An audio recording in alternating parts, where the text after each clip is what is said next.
పడతారు, నాకేం సంబంధం? మీరు చెప్పండి. అంటే ఎంత దుర్మార్గుడంటే కడాన వాళ్ళ నాన్న ఇక్కడే. ఎక్కడ తమ్ముడు? ఎక్కడా?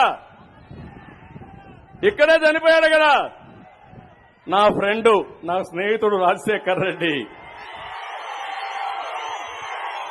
78, 81, 83 మేమిద్దరం కలిసే తిరిగాం. పాత రోజులు జ్ఞాపకుంటే మీకు అర్థమవుతాయి. మేమిద్దరం దగ్గర స్నేహితులు, రాజకీయ విరోధులు 83 నుంచి. నేను తెలుగుదేశం, ఆయన కాంగ్రెస్ లో ఉండిపోయాడు. కానీ ఒక విషయం మీరు గుర్తుపెట్టుకోవాలి, ఆయన నమ్మినవాడు వాళ్ళ తమ్ముడు వివేకానంద రెడ్డి లక్ష్మణుడు మారిగా ఉండేవాడు, రామలక్ష్మణుడు మారిగా ఉండేవాళ్ళు. అన్నమాట జమజాటన వ్యక్తి వివేకానంద రెడ్డి. ఏం తమ్ముళ్ళు, అలాంటి వ్యక్తిని ఏం చేశారు?